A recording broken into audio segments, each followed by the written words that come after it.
Threshold is nonprofit, independent, and listener-supported. Join us at thresholdpodcast.org. I remember the day when I first realized that it might be possible to solve climate change. It was September 2016, and I was at a conference of environmental journalists in Sacramento, California. One of the speakers was an unassuming British man named Christopher Clack. He was wearing a suit. He walked to the front of the room, started up his PowerPoint presentation, and in about 20 minutes, he explained how to decarbonize the U.S. economy. And not in some dreamy, theoretical way. He had a plan. He'd spent 5 years building a computer model showing how we could transform our electricity grid to run on carbon-free sources.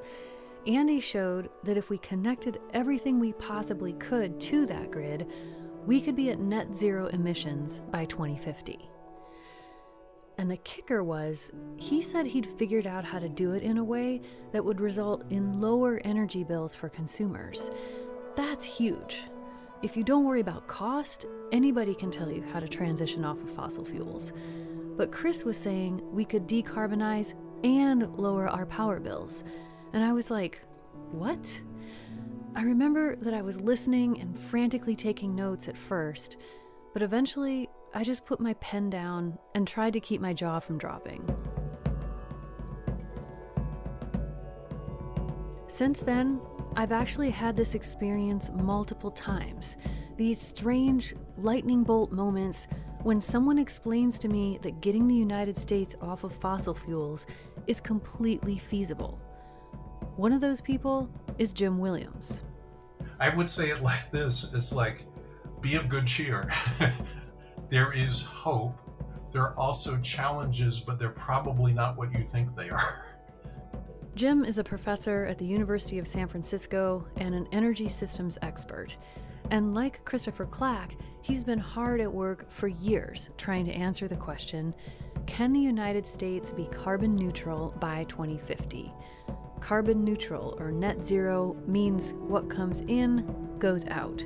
No human-caused carbon emissions going into the atmosphere beyond what can be naturally reabsorbed or potentially removed with technology.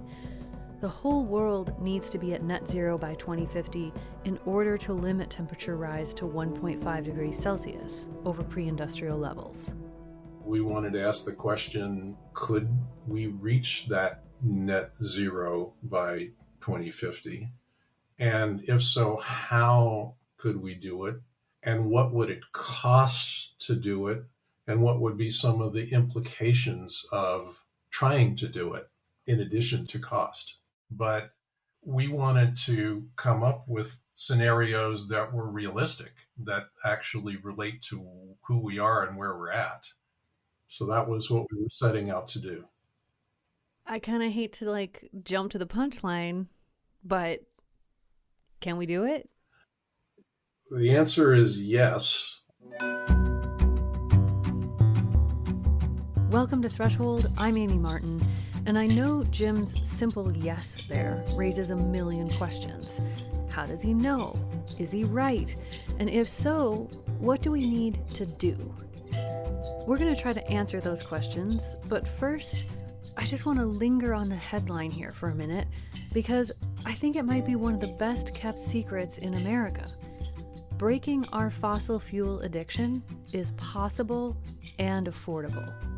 We know what we need to do, and we have the technologies we need to take all of the most important actions. We're going to examine those actions in this episode. We're going to study the maps that Chris Clack and Jim Williams have built that show us how to get to net zero by 2050. And we're going to begin investigating how we can start working together to follow those maps. 2 things to know before we start this journey. First, prepare to nerd out.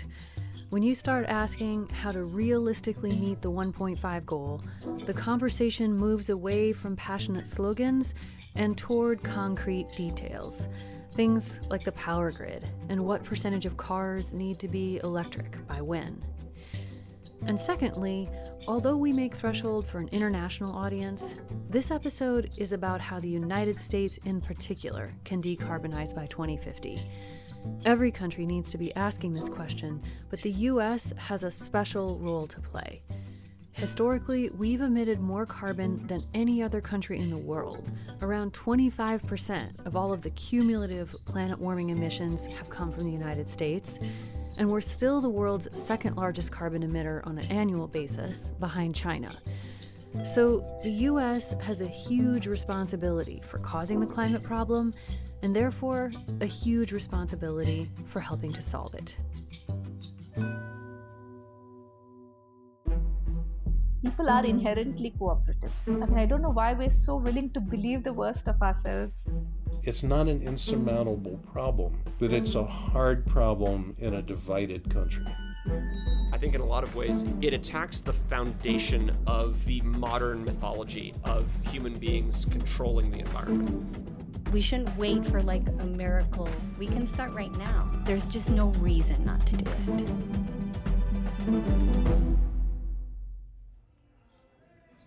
It's the fall of 2016, and I'm in a restaurant in Boulder, Colorado. It's about a month after that conference where I first saw Christopher Clack present his work, and it turned out we both happened to be living in Boulder at the time. So we met up to talk about his big idea, this elaborate computer model he built, showing us how we could get 80% of the energy we need carbon-free by 2030 and get to net zero by 2050, and end up with lower electricity bills. So we can reduce the price of electricity and solve the carbon problem and solve the local pollution problem all at the same time from electricity. We can solve all of them. It sounds good, right? Really good. Like, maybe too good to be true? I needed to find out. I was taking a course on energy policy as part of a journalism fellowship at the University of Colorado, so I reached out to my professor in the class, Adam Reed, to get his opinion on Chris's model. And in a weird bit of serendipity, Adam said, "Oh, Chris? He's a good friend of mine. I think he's a genius." So Adam actually joined us in the restaurant for this conversation. When you first heard about this, what did you think? My initial reaction was, what a completely outside the box way to look at the problem. And this is one of the reasons why I became good friends with Adam, is he got it really quickly, which is why I know he's a really smart, intelligent, good-looking man, is that he got it really quickly. So there we are, sitting around a table with a pitcher of beer, and I start grilling Chris and Adam because I really want to understand how this model works. And if it's as cool as it seems to be, I want to know why we aren't acting on it. Adam said he could field those questions. Chris's job is telling you what's possible, and my job is telling you why that's harder than he's going to tell you. Let's start with what's possible. This computer model Chris built. How did it arrive at this conclusion that we can switch to renewables and save money? And maybe we should back up a step and ask, what are computer models anyway? Well, there's nothing magical about them. They're just programs that are able to run huge numbers of calculations much faster than people could do on their own. They use specific sets of information to solve problems or answer questions. Chris set up his model to draw on enormous data sets about energy use and supply in the United States, and then he gave it these instructions. Find the cheapest way to supply power to every single customer in the US for a minimum of a year, and then come back to it and say, okay, you did a great job, computer, tap on the head and say, unfortunately this time you've lost a power line because there's a hurricane. Redo the same thing and tell me, can you keep the lights on for everybody still? And do that again and again and again to make sure that you are reliable so that the grid lights don't go off ever for any American. Chris programmed the model to have no agenda beyond cost and reliability.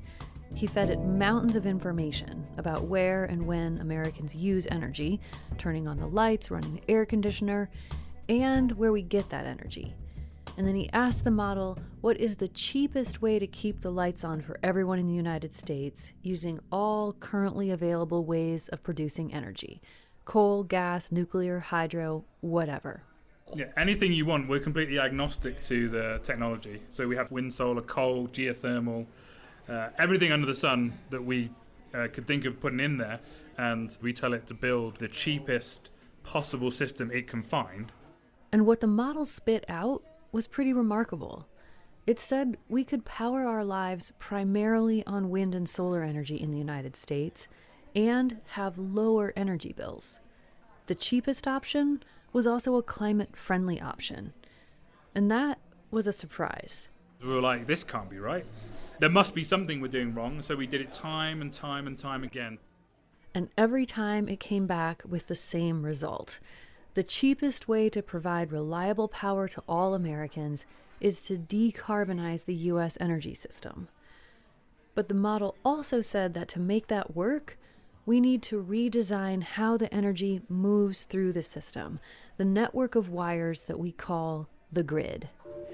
In Chris's model, upgrading the grid is the key to decarbonizing the energy sector. And the reason for that is the mantra that gets repeated whenever wind and solar are discussed.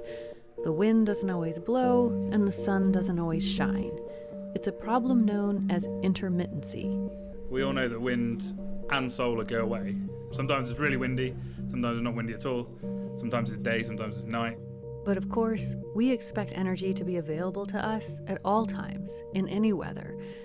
And making that happen is not just a question of the amount of energy produced, but also the timing. And this is really important because the unique characteristic of energy as a good is that it must be consumed at the same moment that it is being produced. And that makes it unlike almost any other good. Anytime you want to use energy, it has to be generated at essentially the same moment that you want to use it. I didn't really understand this until I took Adam's class. Energy demand has to be constantly balanced with energy supply. The fact that I can flip on the lights at any moment without a second thought is thanks to a big, mostly anonymous army of technicians who watch over the grid, making that balance happen. There's really smart engineers who understand that, and they're working all the time to make sure this is always in lockstep. So, given that energy demand needs to be balanced with supply all the time, you can see how the intermittency of wind and solar could look like a problem. How could an energy source that comes and goes be secure and reliable? But what Chris Clack is saying is, do they come and go? Really? What I always do is I do the thought experiment with myself of, if you step back from Earth and you look at the whole planet, somewhere on the planet the sun is shining on Earth. The sun never goes away, it's just we're turning. And so if you go all the way back, you can see immediately that somewhere it's sunny and the wind somewhere is always blowing. We think of the sun and wind as being intermittent because they come and go for us, individually, wherever we happen to be. But actually, the wind is blowing and the sun is shining somewhere all the time. And if you study the weather at large enough scales, patterns emerge. You can see the places where the wind is reliably blowing and where the solar energy is least likely to be blocked by clouds. What Chris's model shows is if we design a renewable energy system around those patterns and then connect the wind turbines and solar panels to each other on a national scale, renewable energy doesn't look so intermittent after all. And so what you want to do is you want to build your grids bigger and bigger until you get to a point where there's always some sun or wind. You don't always have to have sun, but one or the other has to be available all the time. The enormous size of the United States is an advantage here. We have lots of different kinds of weather happening in different places at the same time. So imagine 2 houses in 2 different states, each with a wind turbine in the backyard. Maybe at my house, there's no wind blowing, but at yours there is. So my demand is balanced out by your supply, or vice versa. So your model then multiplies these 2 people by millions of different points where we're generating these different types of renewable resources, and by putting them all together. Exactly. So what it says is then you just multiply that effect by more and more people and aggregating enough generators together to constantly meet the demand. And you can only do that if you've got a nice big area that you're pulling from. If you're just doing it from the one place you are, you lose that ability. Part of what makes Chris's model special is the depth and breadth of the data he used. Computer models are widely used in the energy sector today, but a lot of them zero in on just one aspect or another, how we consume energy or how we generate it. But Chris fed his model tons of information on energy use and generation and transmission lines and all kinds of weather data. And this comprehensive approach showed that making the transition to renewable energy affordable isn't just about building more wind turbines and solar panels. The crucial step is for them all to be connected to a national grid. But unfortunately, that's not the grid we have. If you didn't know anything about the grid, you would probably think what most people think, that we have a national United States grid and that the government must control that. And of course, that's not it at all. We actually have 3 grids, Eastern, Western, and Texas, and they operate independently and don't exchange much power. Then within those 3 grids, there's an alphabet soup of sub-regional organizations, independent system operators, or ISOs, regional transmission organizations, or RTOs.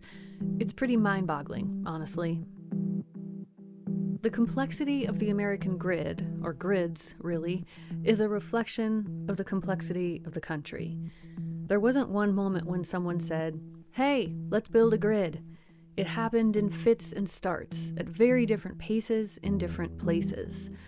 For example, New York City had electric power before New Mexico was a state. Some parts of our grid were developed as small grassroots projects, with people wiring their own homes into a local power plant.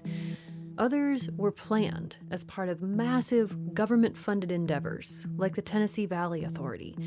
So all of this scattered history led us to the system we have today. And that's why people in the US tend to think about energy on the state or regional scale.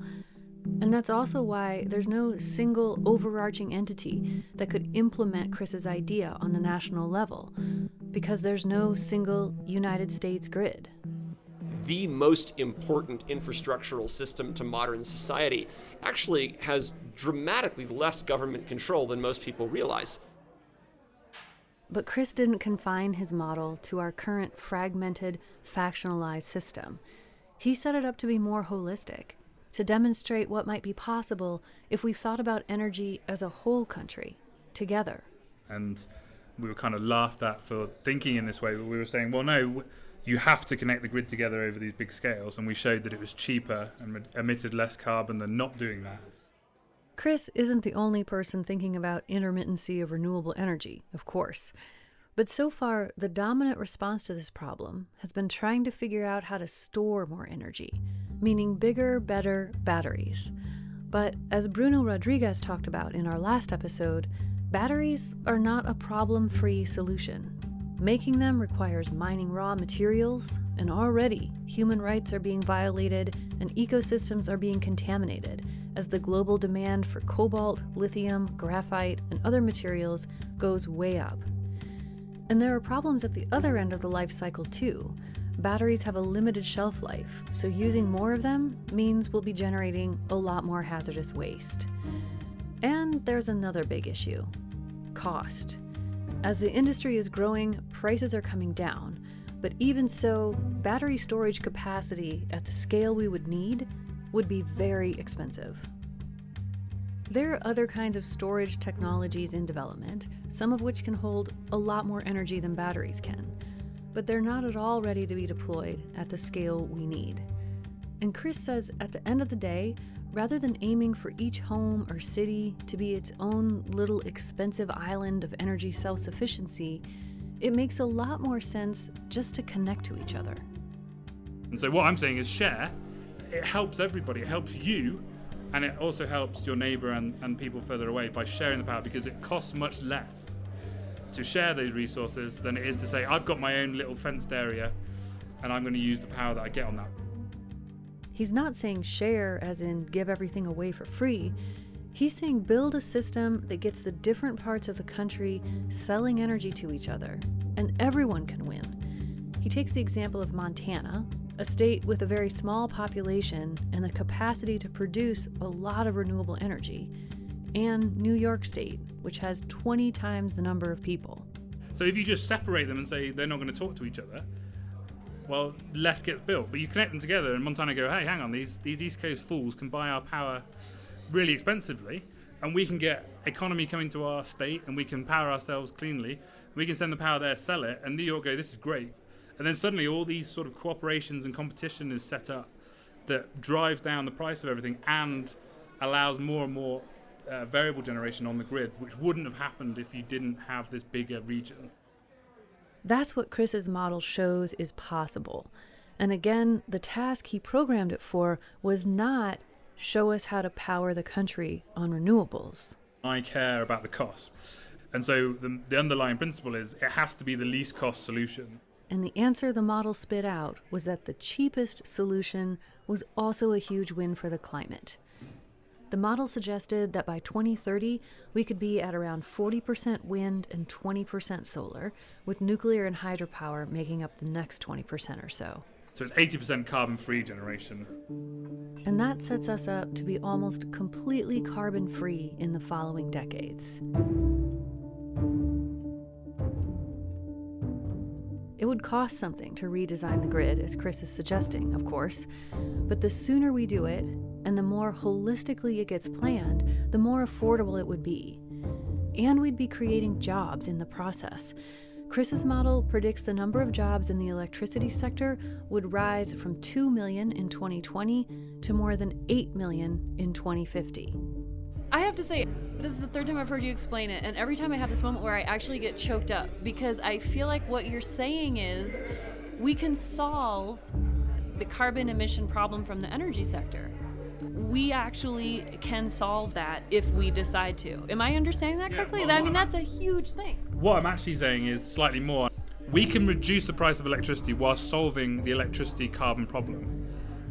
But bigger than that, if you can decarbonize the electric grid, you've solved 90% of all the problems. So transportation, most of it will be electrified.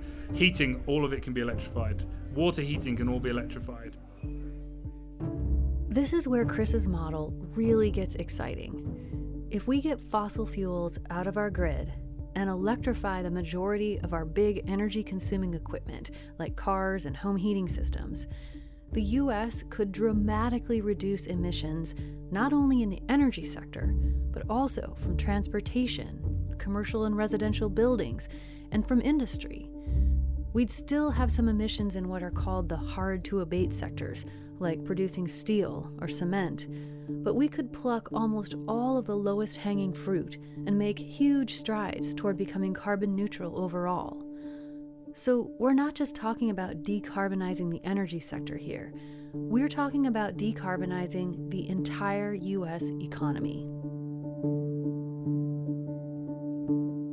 You've probably heard people say that to solve the climate crisis, we need systems change. Deep transformations of the architectures behind our economy. This is what that looks like. It kind of still just blows my mind. You know, because usually this is the way energy and climate things usually turn out. It's like you have this choice. If you want it to be cheap, keep burning the stuff that's going to ruin the planet, or you can pay a lot of money and you can get this nice green planet that you want. But your model said what?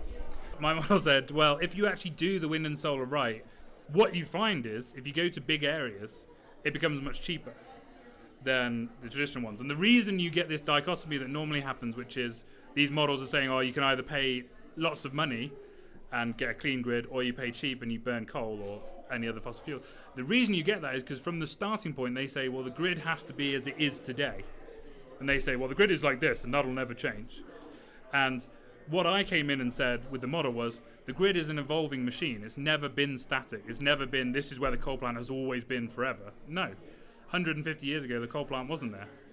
And so it's a dynamic machine and it's got to evolve.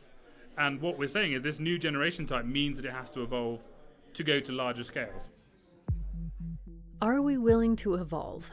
It feels like no matter what thread we pull on in the tangled web of climate change issues, we end up here at this central question.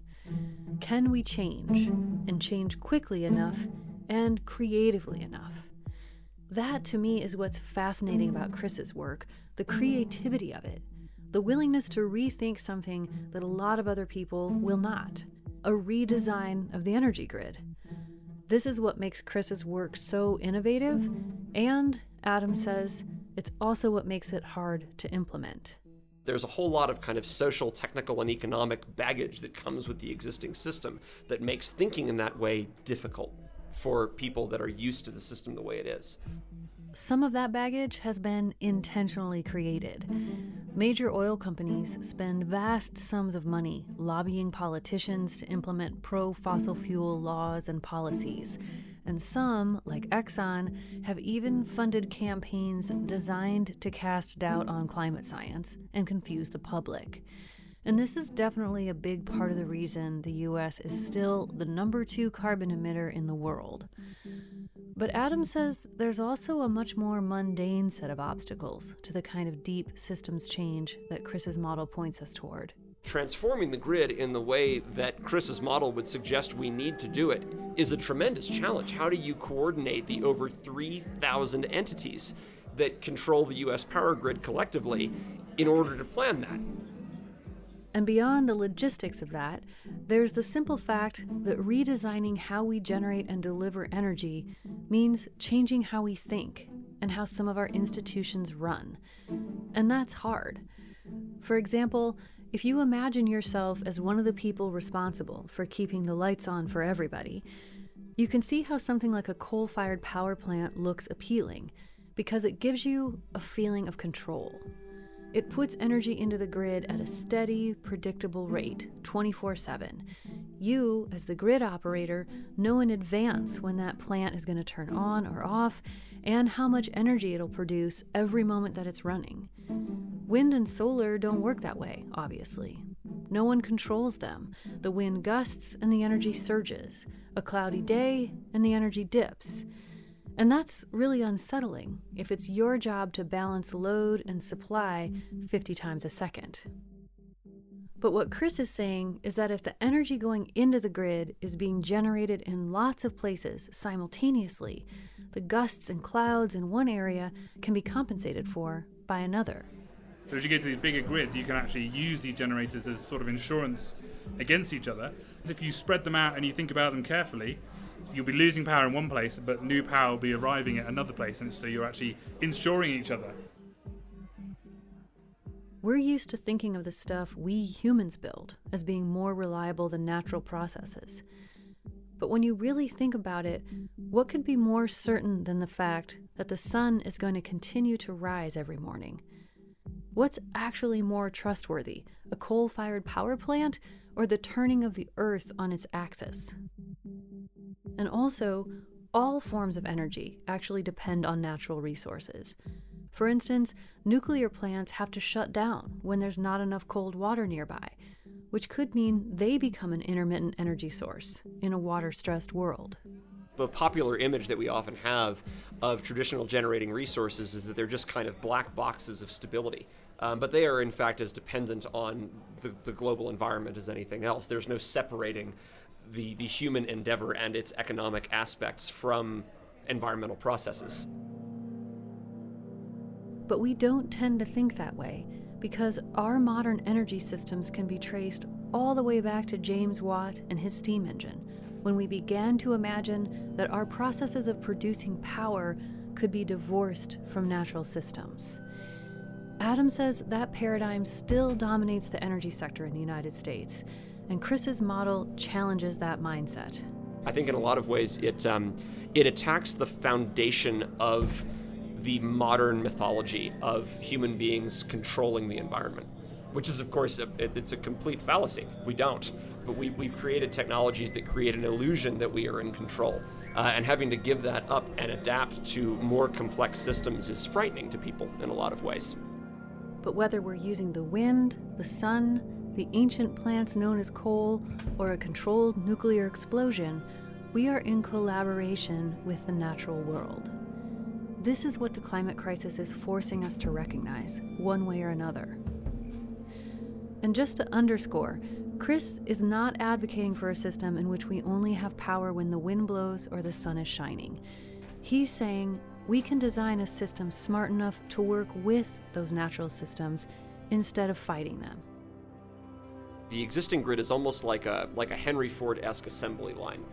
Chris's approach, and the approach that Chris's model does, is more like conducting a symphony. right? It's an entirely different approach to thinking about how an electrical system could work. It's not a factory, right? It's this incredible confluence of all of these chaotic but not random elements in a way that creates a beautiful kind of order.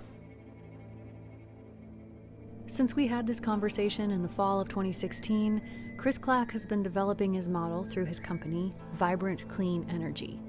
His work is frequently featured in the national press, and he and his team have adapted the model for the state and regional level. And although getting Chris's ideas implemented on a national scale is full of challenges, I continue to find his approach incredibly inspiring. The climate conversation is dominated by talk about what we need to stop doing and what horrible outcomes we need to try to avoid. Chris's model gives us something to work for. It shows that decarbonizing the American economy is possible and affordable. And I think if more people were walking around with that basic fact in mind, that we can do this, then we might figure out how to implement Chris's model or come up with alternative solutions. Knowing that one thing is possible helps us to imagine what else we could do.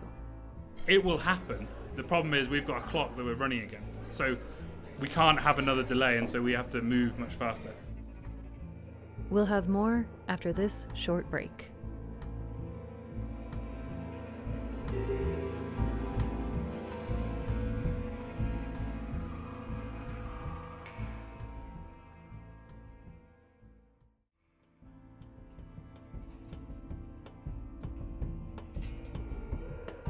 Welcome back to Threshold. I'm Amy Martin, and the first half of this episode deposited us in a somewhat uncomfortable place. This big ravine between a really exciting, transformative climate solution and the difficulties of implementing it.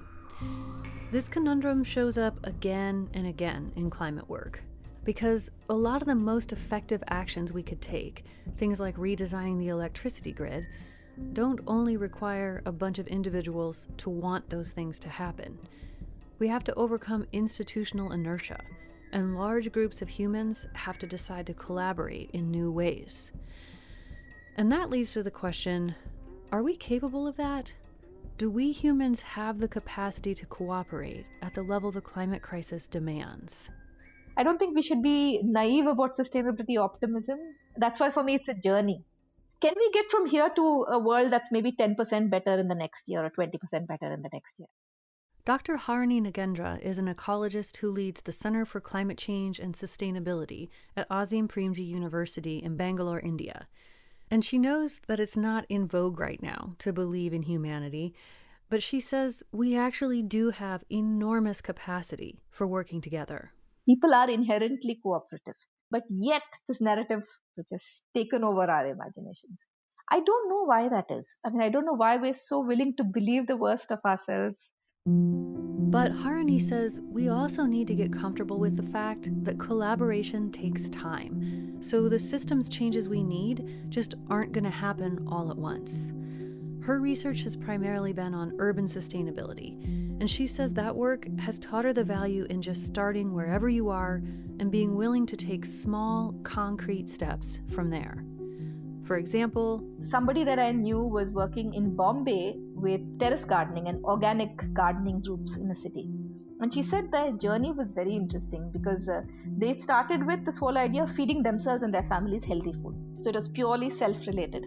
Then they started working with other groups to say, okay, now if we want organic healthy food, we need compost, and compost is largely in a city like Bombay also would be around manure, cow manure.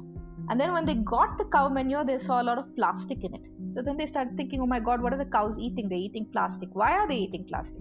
Because we have garbage. And then they started activism in terms of where is our garbage going and why is the city not cleaning it up? So it went from one thing to another. And I really think that's a beautiful description of how mindsets change when you start doing something. You have to start doing something. When you start doing things, Harini says, it's easier to believe that more things are possible.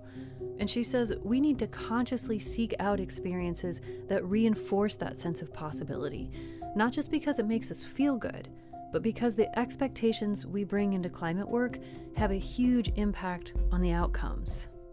For instance, urbanization is often seen as the opposite of ecosystem health. The expectation is that when cities grow, nature dies. And that expectation limits our ability to imagine cities and nature flourishing together. But in her book, Nature in the City, Harni examined the process of urbanization in Bangalore, and she found some surprises. She says it started 2,000 or 3,000 years ago. There were people here, and it's an unusual old civilization to have because it's in a semi-arid place. So it doesn't get much rainfall. It doesn't have any large sources of water, no river, not next to the sea. So why would you have an old civilization where you don't have water? Very counterintuitive, right? It turns out that way back in time, people figured out how to dig out basins in the landscape for collecting rainwater. And bit, by storing water, they made the area more verdant and more able to produce the food they needed. As people moved into this landscape, they improved it in terms of its ecology from a human perspective. So what was a semi-arid place becomes this lush landscape with rice, with coconut groves, with flower gardens, with wells, with trees overground. You have this continuous process that as more people come in, more trees are planted and more rainwater harvesting is done. And that, I think, should upend our view that urbanization inevitably leads to destruction. Because we have this narrative in our minds that what can you do? It's a city, it's going to grow, it can't be sustainable. People get really surprised when you hear this, that there were hundreds of years in which people kept coming into this landscape and kept protecting it more and kept improving it from an ecological services perspective. More shade, more water. Harni says in the late 1800s, there was a break from the past. And that breach has gotten us into a very unsustainable situation today. High rates of air pollution, high rates of water pollution, asthma. Well, it's not a healthy city anymore. But she says we can't just look at the last 100 years or so and draw conclusions about humankind.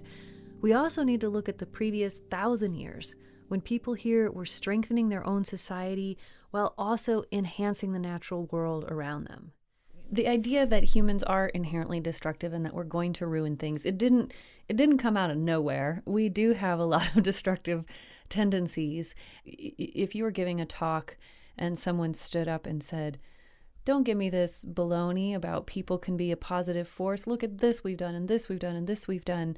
Look how destructive we currently are in all these different places." How do you combat the nihilism end of the spectrum, the people who are just like, not only are we going to sink as a species, we should, because we are so bad. I mean, it's not an uncommon thing to hear, frankly, often from really young people. Absolutely true. I think for me, two things. One is that I don't think we can give up hope because we don't have another planet to go to, right? And I think we can't lose hope, whatever, even in the darkest of times. Harni says for every story of destruction, we can find a story of a person or a group of people doing something inspiring, innovative, or brave. But she says, rather than setting up a competition between hopeful and depressing stories of humankind, what we need to do is study what helps people be better. So there are certain principles of collective action I think that people have been looking at. Small groups, whether people can make their own rules, whether people can have a long-term tenure security over their own resources. There are some of these that are very strongly related to conditions that help people want to organize and make it successful. And I think those are the conditions we need to create, rather than saying people are like this or people are like that, because we're cherry-picking examples then. And people can be like all kinds of things if they're given the right context. Exactly. Yes. And she says we need to embrace incremental steps to not let the perfect become the enemy of the good. I mean, renewable energies, they're not quick fixes. They're not without their own sustainability challenges. So nothing's perfect. I think if we hold ourselves up to the standards of what is perfect, we're not going to get anywhere. Is it better than a coal-fired plant? Is it better than fracking? Infinitely, right? The question is, can we be better than we are? I think we can be much better than we are right now. And maybe along the way, we'll figure out ways to tackle some of these larger problems. The question of how to get groups of humans cooperating effectively on something as big and urgent as the climate crisis is a huge topic, and we're going to explore it in more depth in future episodes this season. But I wanted to plant these seeds from Harini here, so we can keep these internal and interpersonal aspects of the work in mind as we continue to learn about the technical side. So here's one last bit of wisdom from her. She says, we need to let go of any fantasies about one miracle solution or any dogma that says there's only one path forward. I think you need to do multiple things always. One thing's not going to do it. We'll have to have multiple things coming together. What are those multiple things, and what could be that combination that hopefully tips us over into a better space 10 years from now? And what you just said, it really strikes me that it's really, really biomimetic, because nature doesn't just come up with one solution. Like ecosystems that work have so many different pieces and parts, and it's complicated. Absolutely. Yes. Yeah. Sort of my overall label on it is there is no reason for advocates of different approaches to clean energy to have any internecine warfare for the next decade, in terms of what needs to happen. This is Jim Williams. You heard from him at the very beginning of this episode. Like Harini, Jim is an advocate of doing multiple things and taking incremental steps. He's one of the leaders of the Deep Decarbonization Pathways Project, an international effort that aims to map out ways for countries around the world to transition off of fossil fuels by 2050. I discovered you through this really fascinating paper. Just the title alone has, I think, a remarkable amount of hope in it. Carbon Neutral Pathways for the United States. When I saw that title, I was like, what? There is such a thing as carbon neutral pathways for the United States? And then when I started reading it, I was like, oh, there's so much about this that says we can become carbon neutral as a country. Not only is it possible, it doesn't even have to be terribly painful. And I guess maybe before I ask anything more about the specifics, do you feel like that general understanding of it is correct? Yes. That in itself is kind of mind-blowing. I'll say this, it's correct, but it doesn't necessarily mean that it's easy. That is, the fact that we can do it technologically and the fact that it is affordable for our country doesn't necessarily mean that it's going to be easy to accomplish from an institutional standpoint or a political standpoint. Right. So one has to be a little bit cautious when when saying yes, but the answer is still yes. Like Chris Clack, Jim and his team created a highly detailed computer model to map out the pathways to net zero by 2050. Again, that's where the world needs to be in order to limit temperature rise to 1.5 degrees Celsius over pre-industrial levels. Jim and Chris's models share a lot of features. They're both focused on how the United States can get to net zero by 2050. They both try to find the lowest cost ways to do that, and they both assume that Americans will, for the most part, continue to drive, fly, and generally do the stuff we currently do. And a lot of what Jim's model tells us is also similar to Chris's. They both arrive at the conclusion that we need to decarbonize the energy sector and electrify everything, meaning charge up our grid with clean energy and then plug everything we possibly can into it. Not just our toasters and computers, but our cars, home heating systems, and even, eventually, our industrial processes. But the roadmaps these two models provide for how to get there are a little different. Rather than a redesign of the grid, Jim and his team mapped out 8 different pathways for the United States to be carbon neutral by 2050. His model is designed to allow us to weigh the pros and cons of different options. For instance, one pathway prioritizes preserving open space, while another shows what it would take to shut down all fossil fuels and nuclear energy by 2050. Where do we start? What do we have to do first? Well, it turns out that in the next 10 years, regardless of where you're going eventually, it's pretty clear what needs to be done from a technology standpoint. This is a really cool thing that Jim and his team learned. All 8 pathways to net zero by 2050 start the same way. It's only after we get through the first decade of work that the roads start to diverge. So eventually, we have to face some really thorny issues, like how much total land we're willing to turn over to wind farms, and to what degree are we comfortable with nuclear energy. But for the next 10 years, we don't have to fight about that stuff, because every road to a livable future starts with us doing certain key things in this decade. 6 things, to be exact. So let's go through them. What needs to happen in the next 10 years? One of them is getting out of coal altogether, basically. That's the biggest single thing that can be done in the next 10 years is eliminating coal-fired power plants. The U.S. currently has around 240 active coal-fired power plants, and all of them need to close in the next decade. That's really bad news for the people who work in those plants. Nationally, that's around 40,000 people. We need to find more ways to cushion the blow for those communities and those families. But we also cannot equivocate here. After 300 years of burning this fuel at mass scale, we have to stop. Every pathway to net zero includes facing that reality and acting on it now. Moving on to the second item on the to-do list, build more wind and solar.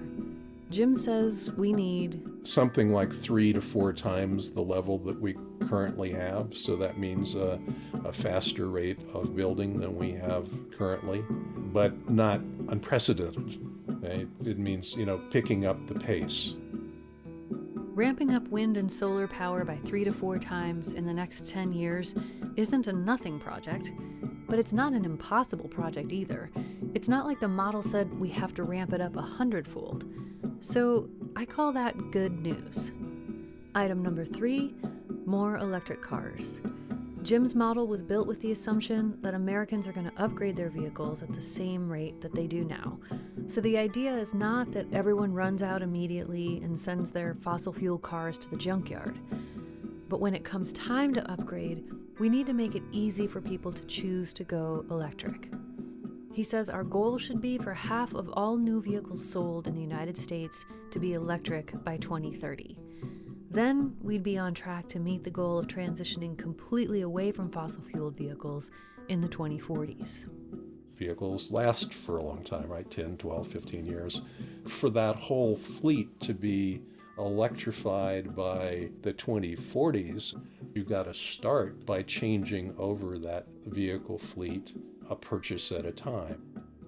Item number 4 on the list is to do the same thing with the major equipment in our buildings. Heating and cooling of space and also of water. Those are some of the biggest energy uses, both in residential buildings and commercial ones. As with cars, we don't need to junk stuff that's working. But when that gas stove or fuel oil furnace dies, it needs to be replaced with an electric version. And again, we need to aim for 50% by 2030. It's not that all buildings will be 50% electrified in these ways by 2030, but that the sales of equipment reach basically 50% electric by that time. We're going to focus on decarbonizing our homes in our next episode, so I won't elaborate on this point now. I'll just give you 2 key words: heat pumps. Americans need to fall in love with heat pumps. But moving on to item number 5 on Jim's list, don't build new stuff that depends on oil and gas. And that would apply especially to new oil and gas distribution infrastructure and so forth. He says we will continue to use fossil fuels in the U.S. for a few more decades. This may not be music to the ears of activists, but it's going to take a while for this transition to happen. But while it happens, you don't want to be spending money or time building the infrastructure of a dying system. These things are called stranded assets. Meaning you build new pipelines to only find that you can't use them 10 years from now. Somebody's going to end up paying a lot for that, and that's a big economic loss. So It just doesn't make sense in a decarbonizing world to be building shipping ports for LNG or pipelines coming down from Canada or any of that sort of stuff. Makes no sense. This is one of the things I really enjoyed about talking with Jim. His pragmatism cuts right through all kinds of supposed fault lines. In one breath, he's disappointing climate activists. In the next, he's telling the oil and gas industry that their attempts to build new ports and pipelines are nonsensical. And finally, to get to that last share of emission reductions where we have the hard to electrify options, things like air travel. We need to do some more R&D. We need to have pilot projects. We need to have incentive programs. We need to develop the technologies in the next decade that are going to be needed at large scale in the 2030s and 2040s. Learn stuff. That's the last item on Jim's to-do list for this decade. To get rid of the bulk of our emissions, we already know what to do. But for that last slice that's harder to solve, really carbon-intensive processes like producing steel and cement, we need to do research that will allow us to choose the smartest path as quickly as possible. So that's sort of the technological benchmarks that we need policy to get us to by 10 years from now. It's a whole nother question about what those policies are, but those should be the outcomes of the policy if we want to be on a straight line path to net zero by mid-century. So let's do a quick recap. These are the 6 things we need to do by 2030 in the United States in order to limit global heating to 1.5 degrees and get to net zero by 2050.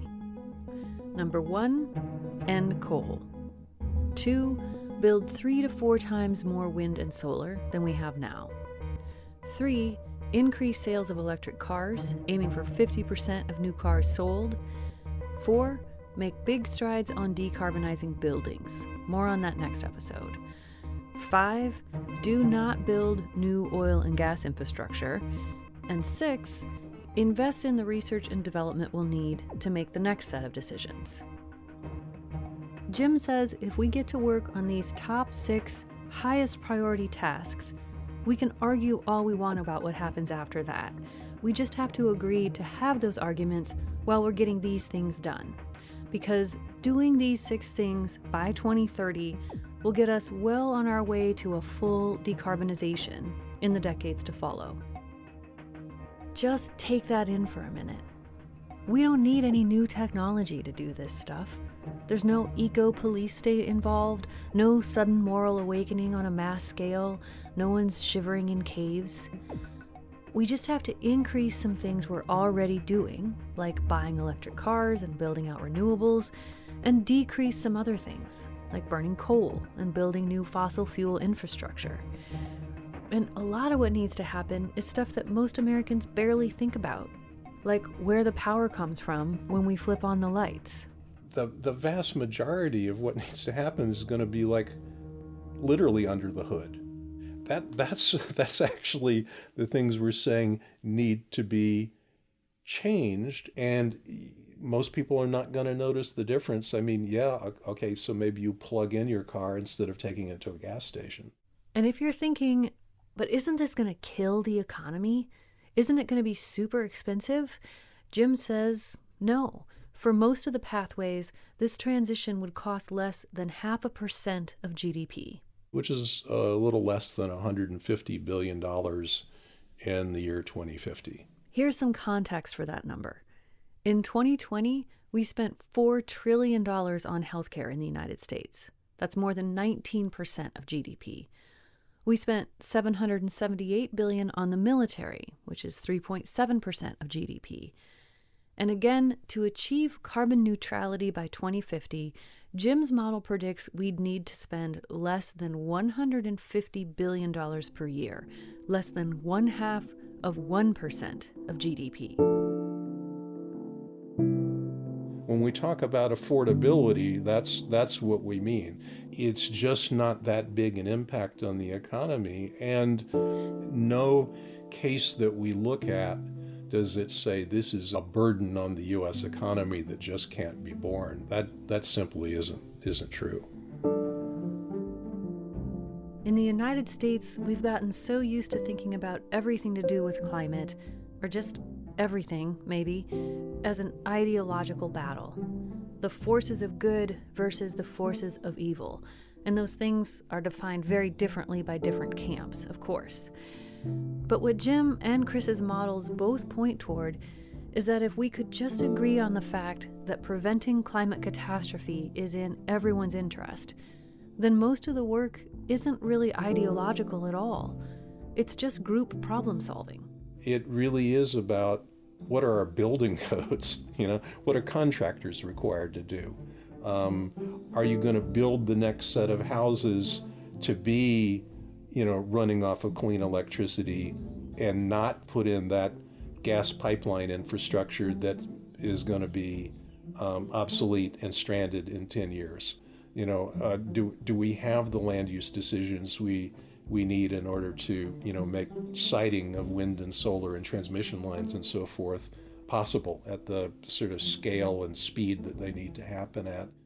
Doing this nitty-gritty implementation work requires the approach that Harini Nagendra was talking about, a belief that it's possible to solve these problems together, and a willingness to take concrete, incremental steps to get there. Those are things that all of us can put into practice immediately. We can go to a city council meeting, get involved in rewriting our local building codes to be more climate friendly, or even just get informed about what our local building codes are. I know all of this stuff can sound really technical and kind of dry, but when I think about it, I have feelings like hope, because it's absolutely possible to do the 6 things Jim's model points us toward. Sure, they take some effort and some planning, but these are imminently reachable goals. This is way less of a daunting problem than producing a vaccine for COVID in a year. That's fabulous science. And this doesn't take fabulous science.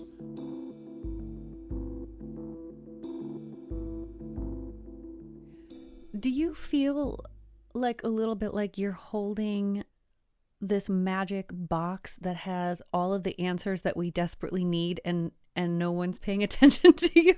Maybe people are paying attention to you. I don't know. But when I hear you say this, and when I read a heading titled, "The actions required in the next 10 years are known with high confidence," it's like, it just kind of makes me both want to do a happy dance and also like shake somebody. Yeah, one way I like to say that is, the good news is that, decarbonization is really not a problem of technology or cost.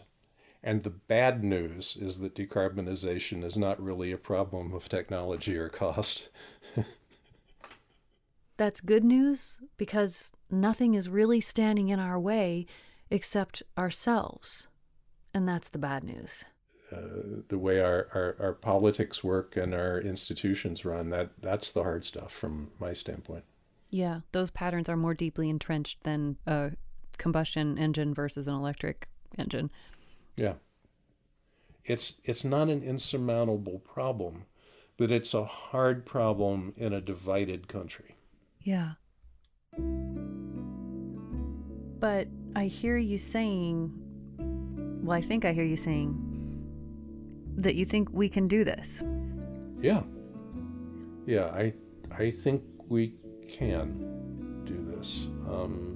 It's late. A lot has gone down. Globally, a lot will be lost. Ecosystem, species.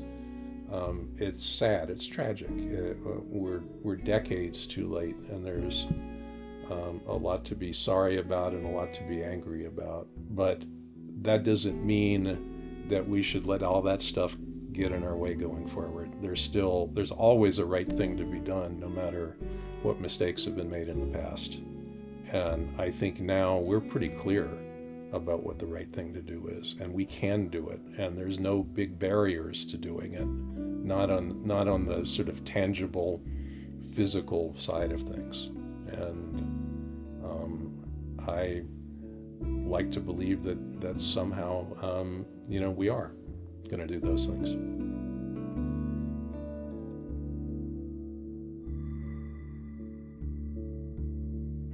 To make any of the changes we've talked about in this episode, the number one thing we need is a well-functioning democracy. We need the ability to think together, listen to each other, plan ahead, cooperate.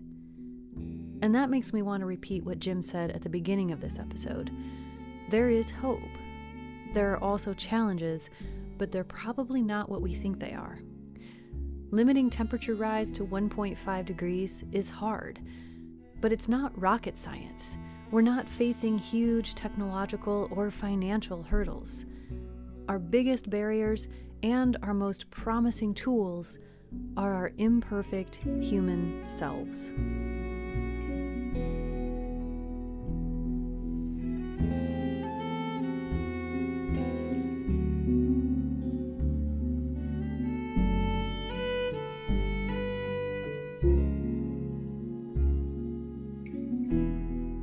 I'm Remy from Door County, Wisconsin. Reporting for this season of Threshold was funded by the Park Foundation, the High Stakes Foundation, the Pleiades Foundation, Newsmatch, the Llewellyn Foundation, and listeners. This work depends on people who believe in it and choose to support it, people like you. Join our community at thresholdpodcast.org. This episode of Threshold was produced and reported by me, Amy Martin, with help from Nick Mott and Erica Janik. The rest of the Threshold team is Casey Simpson, Deneen Weisky, Eva Kalea, Sam Moore, and Shalala Lawal. Our intern is Emery Veyu. Thanks to Sarah Sneath, Sally Deng, Maggie Contreras, Hannah Carey, Dan Carreno, Luca Borghese, Julia Berry, Kara Cromwell, Katie DeFusco, Caroline Kurtz, and Gabby Piamonte. And special thanks to Stephen Roscone, Talia Farnsworth, Sam Evans-Brown, and Remy Carmichael. Our music is by Todd Sikafus.